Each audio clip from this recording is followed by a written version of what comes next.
ইমানের পরীক্ষা আব্দুল উজ্জা কেমন দিল। তার চাচার একদিন ডাক দিয়ে বলে, চাচা গো, ও চাচা, ছোটবেলায় আমার মা মারা গেছে চাচা, আমি আমার মায়ের আদর পাই নাই, আপনি আমাকে বড় করেছেন, আপনি আমাকে মায়ের বাবার আদর দিয়া লালন পালন করছেন। ও চাচা, আমি আপনাকে একটা কথা বলি। এবার চাচা ডাক দিয়া কয়, আগে খাবার খাও তারপরে কথা বলবা। এবার বাতিজা আব্দুল উজ্জা ডাক দিয়া কয়, চাচা গো, ও চাচা, আমি খাবার খাবো না যতক্ষণ পর্যন্ত উত্তরটা না পাই। পর্দার আড়ালের মায়েরা, বাবারা, বোনেরা, আজকে তোমরা তাফসীরুল কোরআন মাহফিলে আসো না, কিন্তু সাহাবায়ে কেরাম কত কষ্ট করে ঈমান আনছে, দেখো তাদের কাছে ঈমানের কেমন দাম। চাচা গো, একটা কথা বলবো। কি বলবা বাতিজা, বলো। এবার চাচারে বলে, চাচা গো, আমি জানতে চাই আব্দুল্লাহর বেটা মোহাম্মদ কেমন মানুষ। এবার চাচা ডাক দিয়ে কয়, ও আমার বাতিজা, এমন একজন মানুষের কথা বললাম, এই আব্দুল্লাহর বেটা মোহাম্মদের মতন ভালো মানুষ এই জগতে না। কিন্তু তার চাচা তো ঈমান আনে নাই, তখন সে কাফের ছিল। চাচারা ডাক দিয়া কয়, চাচা, আব্দুল্লাহর বেটা মোহাম্মদ কেমন মানুষ? কয়, অনেক ভালো মানুষ। চাচা গো, তার ধর্মটা তাহলে কেন মানেন না? কয়, তার ধর্মটা সঠিক, কিন্তু সে এমন একটা ধর্মের কথা বলে, সে আমাদের বাপ দাদার ধর্মকে ছেড়ে দিয়ে তার ধর্মের দিকে দাওয়াত দেয়। যদিও তার ধর্মটা সত্য, কিন্তু এই বাতিজা, আমরা তার ধর্ম মানব না, সে সত্যবাদী। এবার বাতিজা ডাক দিয়া কয়, চাচা গো, আমি তো একটা কাজ করে ফেললাম। কি কাজ করলা? এবার চাচা ডাক দিয়া কয়, বলো, খুলে বলো, কোনো সমস্যা নাই। এবার বাতিজা ডাক দিয়া কয়, চাচা গো, যখন দেখলাম মক্কা বিজয় হইল, মক্কা বিজয়ের আগে কত মানুষ নবীর উপর অত্যাচার করছে, কত মানুষ মুসলমানের উপরে আঘাত করছে, কিন্তু যখন মক্কা বিজয় হলো কোন মুসলমানকে দেখি নাই কাফেরদের উপরে হাত তোলার জন্য। ও চাচা, এত সুন্দর ধর্ম আমি তো গ্রহণ করছি, আমি তো নবী মুহাম্মদের কালিমা পড়া মুসলমান হয়ে গেলাম। চৈরা দরগার এলাকার যুবক বৃদ্ধ কিশোর বাবারা, দেখো রে, ঈমানের পরীক্ষা আব্দুল উজ্জা কেমন দিছেন। ও মাদক সেবনকারী ভাইরা, তোমার হাতে ধরে বলি, পায়ে পড়ে বলি, রাগ হইও না। এই দুনিয়ার মধ্যে কিন্তু সারা জীবন আমিও থাকবো না, তুমিও থাকবা না। কথা বলেন ঠিক কিনা? এবার আব্দুল উজ্জা চাচারে ডাক দিয়ে বলে, চাচা, আমি তো কালিমা পড়ে মুসলমান হয়ে গেলাম। এবার চাচা ডাক দিয়া কয়, ও বাতিজা, বাতিজা রে, তুমি কালিমা পড়ে মুসলমান হয়ে গেছো, কত বড় নিকৃষ্ট বেঈমান গাদ্দার। ছোটবেলায় মা মারা গেছে, আমি চাচা তারে লালন পালন করলাম, আমি তাকে কত কিছু দিলাম, আজকে সে আমার ধর্ম বাদ দিয়া নবী মুহাম্মদের ধর্ম গ্রহণ করছে। তাড়াতাড়ি মুহাম্মদের ধর্ম ছাড়, আর নাই তো তোমার নামে যে সম্পত্তি আছে, জায়গা জমিন আছে, সব কিছু থেকে তোমারে বঞ্চিত করব, বাড়ি থেকে তাড়ায় দিব, দেশ থেকে তাড়ায় দিব, তোমার কোনো অস্তিত্ব রাখবো না। তাড়াতাড়ি মুহাম্মদের কালিমা ছাড়ো। ও গোলাম, দেখেন কেমন ইমানের পরীক্ষা। ছোটবেলা থেকে চাচা তাকে বড় করছে, লালন পালন করছে। যখন এই কথা করে বলছে, বাতিজা ইমানের পরীক্ষা দিলেন। এবার ডাক দিয়া কই, চাচা, ও চাচা, শুনে রাখেন চাচা, আমি আমার নবীর কালিমা পড়ছি, এই জন্য আপনি আমার বাড়ি থেকে তাড়ায় দিবেন, সম্পদ থেকে আমারে বঞ্চিত করবেন, খাবার দিবেন না। চাচা গো, ভালো করে শুনে রাখেন, ভালো করে শুনে রাখেন। আমি মাঝে মধ্যে আসমানের দিকে তাকাইতাম, আর আমি দেখতাম আমার আল্লাহ কই। আমি আসমানের দিকে তাকায়া বুঝলাম এমন একজন রব আছে, যেই রব আমারে খাওয়ায়, যেই রব আপনারে খাওয়ায়। চাচা গো, আমি বুঝে ফেললাম আমার রব সত্য। আমি বুঝতে পারলাম আমার নবী মুহাম্মদ সত্য। আমার ইয়াকিন হয়ে গেছে। ও চাচা, আমি আপনাদের দেব দেবতার পূজা করব না, আমি আর কোনোদিন আপনাদের পূজা করব না। চাচা, আমি মুহাম্মদের কালিমা পড়লাম। যদি আপনি আমাকে এই বাড়ি থেকে তাড়ায় দেন, এই বাড়ি থেকে নয়, গোটা পৃথিবীর সমস্ত বাড়ি থেকে যদি আমাকে বঞ্চিত করা হয়, ও চাচা মনে রাখেন, তারপরেও আমি কোনোদিন নবী মুহাম্মদের কালিমা ছাড়ব না। সুবহানাল্লাহ, বেদিয়া কয়েন সুবহানাল্লাহ, জোরে কোন। ইমানদারেরা, কেমন ইমানের পরীক্ষা। আব্দুল উজ্জার পেটে কিন্তু খাবার ছিল না। আজকে তুমি আমি ইসলামের কোনো দরদ নাই, কিন্তু আব্দুল উজ্জা ইমানের কেমন পরীক্ষা দিলেন। আব্দুল উজ্জা ডাক দিয়ে কয়, চাচা গো, মাফ করে দিয়েন, আর কোনোদিন আপনার সাথে আমার দেখা হবে না। এবার কেমন নিষ্ঠুর চাচা ছিল। চাচা ডাক দিয়া কয়, বাতিজা, বাতিজা, তোর যে পরনে সুন্দর একটা জামা আছে, জামাটা খুলে ফেল। তোর তাজা যুবক। এবার আব্দুল উজ্জা কে যখন বলছেন কাপড় খুলে ফেল, আব্দুল উজ্জা জামাটা সরায় ফেললেন। জামাটা যখন সরাইছে, শুধু তার শরীরের মধ্যে একটা লুঙ্গি ছিল। চাচা ডাক দিয়া কয়, এই বেটা, এখনো সময় আছে, তাড়াতাড়ি মুহাম্মদের ধর্ম ছাড়। এবার আব্দুল উজ্জা ডাক দিয়া কয়, চাচা গো, এমন একজন নবী পাইছি রে চাচা। ও চাচা, আমি এমন একজন আল্লাহ পাইছি,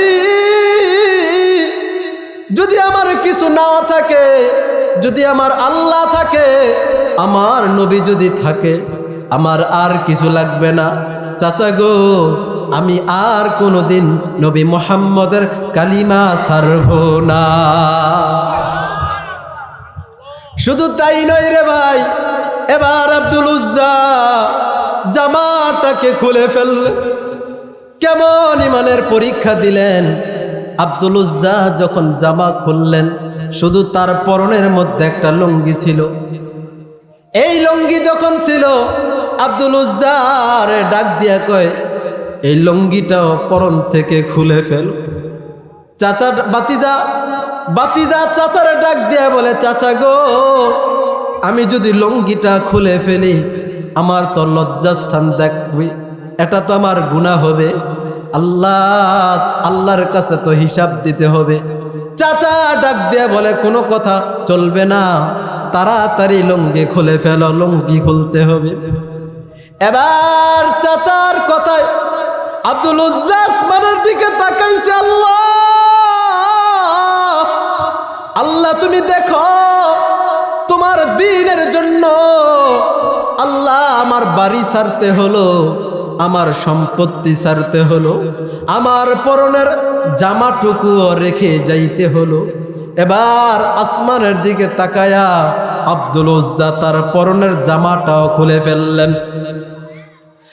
যুবকরা, তুমি একটু অনুভব করো তো, তোমাকে যদি কেউ বলে সব কিছুর বিনিময়ে হলেও লুঙ্গি খুলে রাস্তা দিয়ে হাঁটতে হবে, কেমন একটা লাগবে। কিন্তু আব্দুল উজ্জা ইমানের জন্য সব কিছু ত্যাগ করে দিলেন। ওই যে ছোটবেলা তার একজন সৎমা ছিল, এবার উলঙ্গ অবস্থায় তার লজ্জাস্থানকে ডেকে, হাত দিয়ে ডেকে তার মায়ের কাছে গেলেন, সৎ মায়ের কাছে গেলেন। তো সৎ মায়ের কাছে যখন যায়, সৎ মাকে গিয়ে ডাক দিয়ে কয়, মা গো।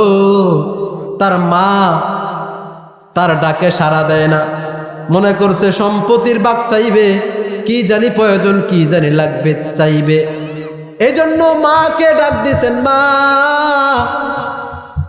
কিন্তু তার সৎ মা তো দরজা খোলে না।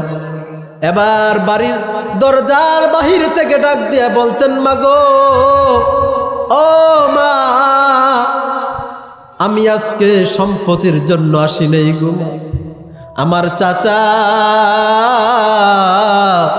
আমি মুহাম্মদের কালিমা পড়ছি, এই কারণে আমার চাচা আমার উলঙ্গ করে ছেড়ে দিছে।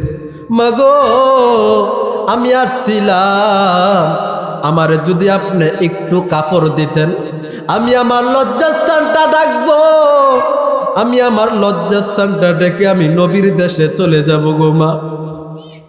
এবার এই কথা যখন শুনছে, মা দরজাটা খুলছে। যদি সৎ মা, ভাই আপন মা থাকলে তো কলিজার ভিতরে নিত, কথা বলেন ঠিক কিনা? যেহেতু সৎ মা, এই জন্য দরজা খুলিয়া এ আব্দুল উজ্জারে একটা কাপড়ের কম্বলের একটা টুকরা দিচ্ছেন ছিঁড়া। এবার আব্দুল উজ্জা শুধু তার লজ্জাস্থানকে কোনো মোচন পেঁচাইছেন, রাখছেন। এবার আব্দুল উজ্জা মক্কা ছেড়ে মদিনায় চলে যায়, আর তার মার কাছে বলে, মা গো, ও মা, আর কোনোদিন দেখা হবে না গো মা, বিদায় দিয়ে চলে গেলাম, আর কোনোদিন আপনার মা বলে ডাকতে পারবো না। মা গো, আমার চাচা মুহাম্মদের কালিমা আনার জন্য, ইসলাম মানার কারণে আমার চাচা আমার ঘর থেকে বাহির করে দিছে। মা গো, তোমার থেকেও বিদায় নেই রে মা, আর কোনোদিন তোমাদের সাথে দেখা হবে না, চলে গেলাম রে মা। এই কথা বলে আব্দুল উজ্জা লজ্জাস্থানকে ডেকে মক্কা থেকে মদিনায় চলে গেলেন, নবীর শহরে। এবার যখন বেরা আমার নবীর শহরে, আল্লাহর নবীর শহর হলো, নবী মক্কা থেকে মদিনায় ছিলেন। মক্কার মানুষগুলো যখন, আল্লাহর নবী যখন মক্কার মানুষগুলোকে বলছেন, তোমরা আমারে মানো, আমার নবীরে সেখানে থাকতে দেয় নাই। আমার নবী যখন মানুষগুলোরে কালিমার কথা বলছেন, মক্কা থেকে নবীরে জুলুম করে এখান থেকে বিদায় করলেন, আমার নবীর শহর মদিনায়। এবার আব্দুল উজ্জা মদিনায় নবীর কাছে চলে গেলেন, মসজিদে নববীতে। মসজিদে নববীর পাশে তিনি বসা। এমন একটা অবস্থায়, শীতের সময় যদি মানুষের কাপড় কম থাকে, যেমন একটা জাকানি ওঠে, শীতে কাঁপুনি ওঠে, তার তো মাত্র একটা জামা, পেটের মধ্যেও খাবার নাই। এবার আব্দুল উজ্জা নবীর শহরে চলে গেলেন, গিয়ে দাঁড়ায় সুন্দর করে দাঁড়াইতেও পারে না, গুজা হয়ে দাঁড়াইছে। এবার নবী মসজিদে নববী থেকে বাহির হলেন। নবী ডাক দিয়া কয়, কে রে, কি তোমার নাম, কি তোমার পরিচয়? এবার আব্দুল উজ্জা চোখের পানি ছেড়ে দিয়ে কান্দে, নবী গো, আমি আপনার পাগল একজন আশিক, আমার বাড়ি সেই মক্কার মধ্যে গো নবী।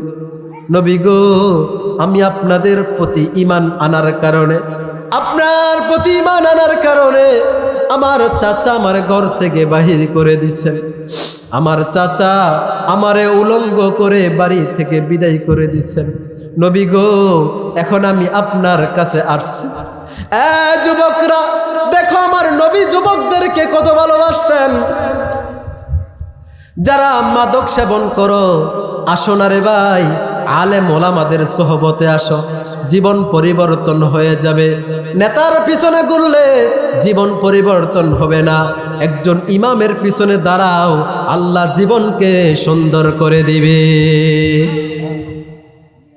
এবার আব্দুল উজ্জা ডাক দিয়া কয়, নবী গো, আমি মদিনাত মক্কা থেকে আসছি নবী, এই অবস্থা হইছে আমার, আমি এখন আসলাম।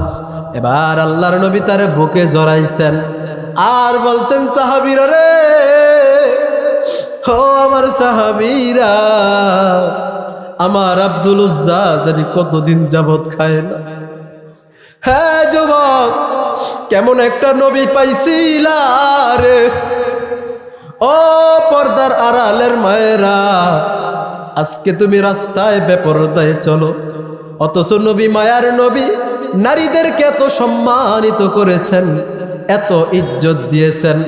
নবীর ইজ্জত তোমার ভালো লাগে না, এখন তোমার বেপরদার ইজ্জত ভালো লাগে। পর্দা খুলে রাস্তায় যাও, কত পুরুষ দেখে তোমাদেরকে মজা নেয়। আহারে, কত যুবক বেপরদার নারীদেরকে দেখলে বলে, আহারে রাস্তা দিয়ে কত সুন্দর মাল আসতেছে। কথা বলেন ঠিক কিনা? আমার মায়ার নবীর আদর্শ যদি বাস্তবায়ন করো, তাহলে আমার মায়েরা যারা কথাগুলো শুনতেছেন, আল্লাহ আপনাদের ইজ্জতের স্থান দিয়েছেন, নবীও ইজ্জত দিয়েছেন। যদি আপনারা আপনাদের ইজ্জত কমান, তাহলে ও বন্ধু, এটা অন্য কারো দোষ নাই, আপনার হবে। কথা বলেন ঠিক কিনা? মায়া নবী আব্দুল উজ্জার বুকে জড়ায় বলেন, আব্দুল উজ্জা রে, ও আমার সাহাবীরা রে, আব্দুল উজ্জা রে, খাবারের ব্যবস্থা করো, তার পেটের মধ্যে কোনো খাবার নাই। এবার সাহাবায়ে কেরাম বলছেন, কার কাছে কি আছে? এক সাহাবায়ে কেরামের কাছে খুরমা খেজুর ছিল। এবার সেই খেজুর আমার নবী নিজের হাতে আব্দুল উজ্জাকে খাওয়াইলেন। সুবহানাল্লাহ। আহারে, আমার নবী যারা খেজুর খাওয়াইছে, সে জানি কত ভাগ্যবান। আহারে, কিছুদিন আগে সেই মসজিদে নববী, নবীর রওজার সামনে গিয়েছিলাম, আর চোখের পানি ছেড়ে দিয়ে কাঁদলাম। কত জায়গাগুলো ঘুরলাম, দেখলাম অনেক স্মৃতি চলে আসছে। তায়েফের ময়দানে নবীর রক্ত মাখা জর্জরিত সম্পদগুলো দেখলাম, জমিগুলো দেখলাম। আহারে, ও দরগার বাইরা, আমার নবীরে তারা মারছে, আর আমরা যদি নবীরে পাইতাম, আমরা কাফেররা তায়েফের ময়দানে নবী পানি চাইছে, পানি পর্যন্ত দেয় নাই। তখন চিন্তা করলাম মসজিদে নববীর কাছে, আহারে নবীর দেশে আসলাম, নবীরে যদি এখন পাইতাম কত ভালোবাসতাম। আহারে, মুসলমান আজকে বোঝে না, মুসলমান আজকে অবুঝ হইয়া কোথায় দৌড়ায়। মায়ার নবীর দিল দেমাগ, মায়ার নবীর ভালোবাসা যদি তোমার দিলের মধ্যে রাখতে পারো, আল্লাহর নবী ডাক দিয়া বলবেন, ও এলাকার চৈরার ও দরগার যুবক, আমার উম্মত আয় আয় আয়, তখন আমার নবী কাছে তুমি যাইতে পারবা। এই জন্য মায়ার নবীর ভালোবাসা অন্তরে রাখা দরকার না?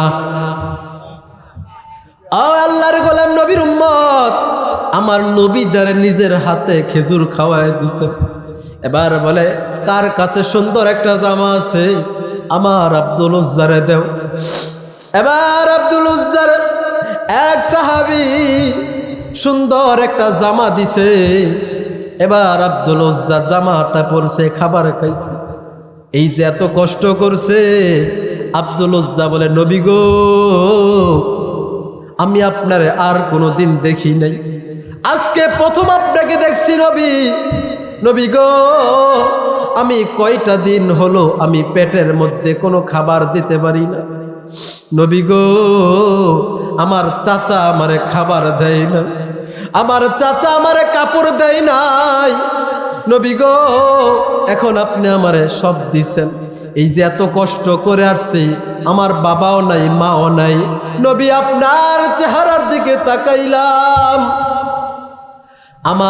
আপনার চেহারার দিকে তাকায়া আর শরীরের মধ্যে এক যাররা পরিমাণ কোনো কষ্ট না।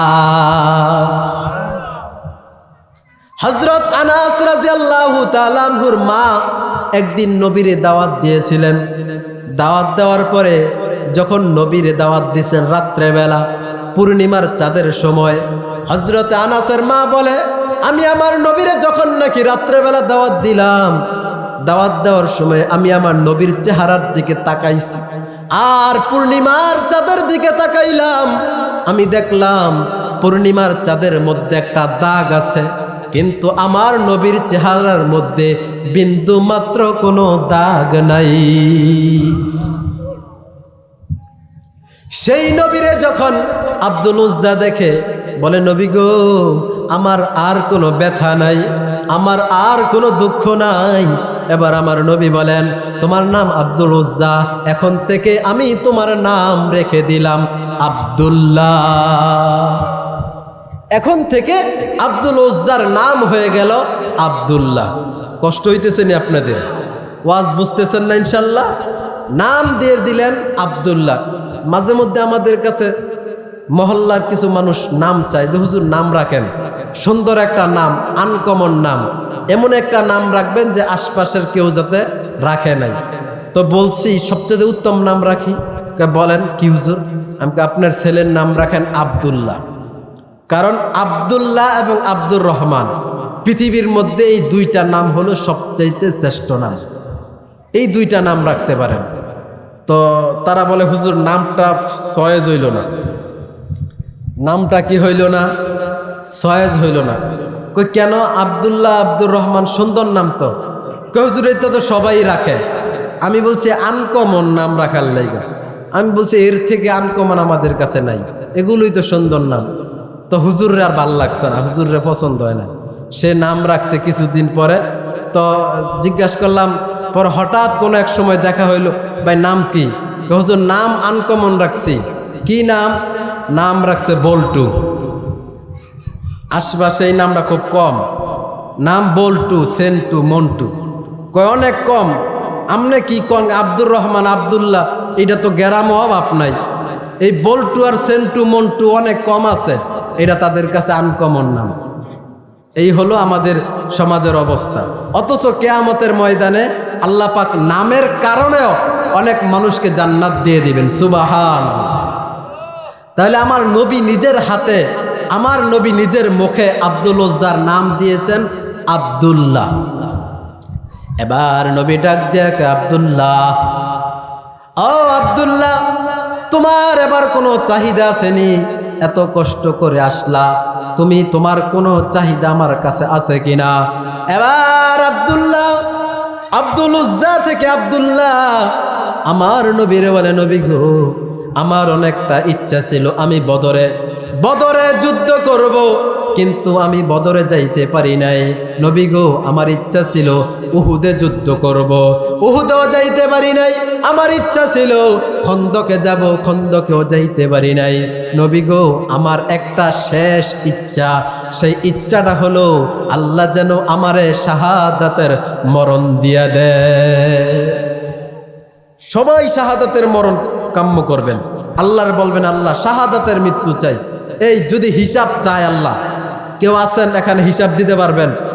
বলেন হিসাব দেওয়া আমাদের দ্বারা সম্ভব? একটা বাত, একটা চাউলের হিসাব তো দেওয়া যাবে না। আর যদি শাহাদাতের মরণ হয়, হিসাব ছাড়া আল্লাহ জান্নাত দিয়ে দিবেন। তো আব্দুল্লাহ নবীরে বলছেন, আমি একটা আবদার, সেটা হলো আল্লাহ যেন আমারে শাহাদাতের মরণ দেয়, শাহাদাতের মৃত্যু দেয়। এবার আমার নবী যদি আব্দুল্লাহর জন্য শাহাদাতের দোয়া করেন, আল্লাহ কবুল করবেনি? আল্লাহ কবুল করবেনি? দোয়া করলেন, আল্লাহ আমার আব্দুল্লাহরে আপনি শাহাদাতের মৃত্যু দিয়ে দিয়ে। অন্যান্য সাহাবাই কেরামও খুবই আশ্চর্য হয়ে গেল, এত কষ্ট করে দূর থেকে আসলো, নবী তার জন্য দোয়া করে দিলেন, আর সে তো শাহাদাত পাবে। শাহাদাত তো কাম্য, শাহাদাত তো সে পাবে নিশ্চিত, নবীর দোয়া তো বিফলে যাবে না। এবার আমার ভাইয়েরা, বন্ধুরা, কিছুদিন পরে যখন নাকি নবী সাহাবায়ে কেরামকে নিয়া তাবুকের যুদ্ধে রওনা করলেন। যুদ্ধের চাহিদা দিলের মধ্যে থাকা চাই সবার।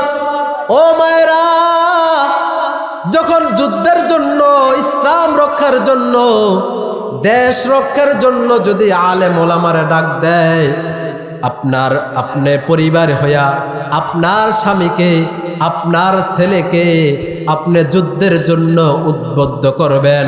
যদি যুদ্ধের মধ্যে শহীদ হয় তাহলে আল্লাহর কাছে তারা শাহাদাতের মর্যাদা পাবে।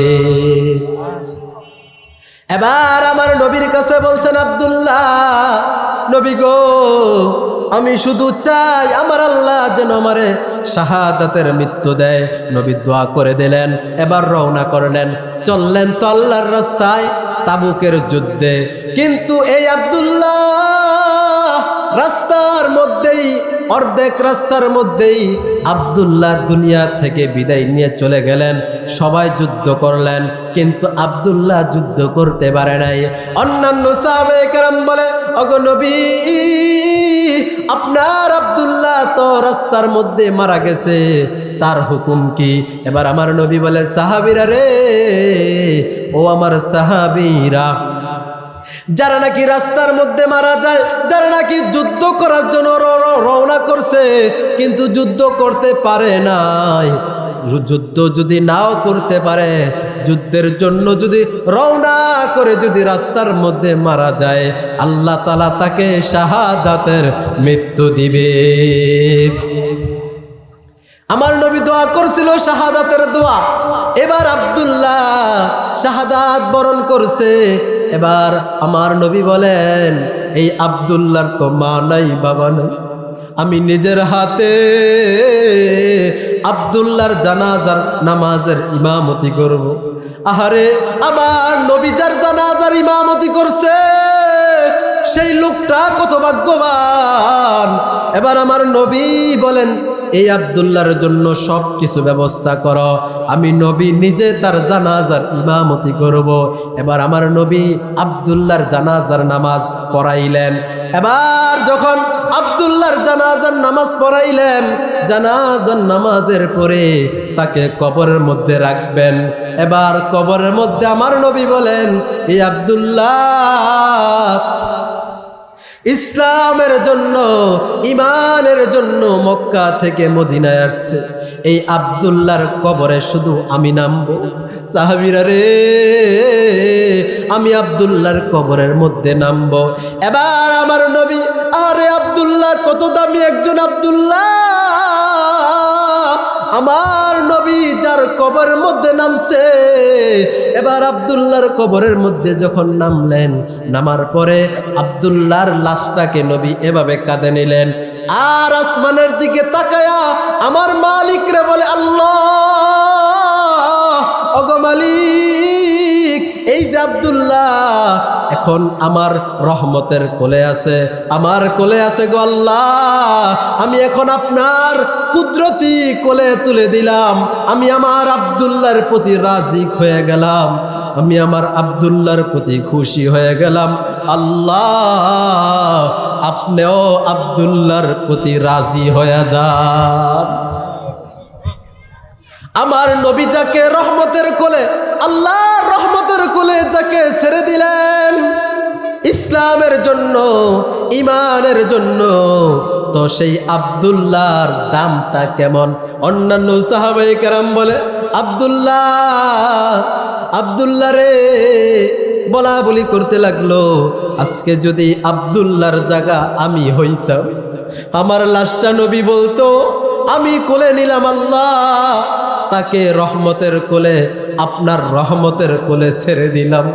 মানুষগুলো বলা বলি করতে লাগলো, ইসলামের জন্য সব কিছু ত্যাগ করছেন, মদ জুয়া যা কিছু আছে সব কিছু, প্রতিমা ত্যাগ করছেন, ভাগ্য নির্ধারক ত্যাগ করছেন, সব কুরবানি করে এই আব্দুল্লাহ ইসলামের ছায়াতে আসার কারণে এমন দামি হইছে যে দুনিয়ার মধ্যেই আল্লাহ তাকে জান্নাতের সার্টিফিকেট দিয়েছে।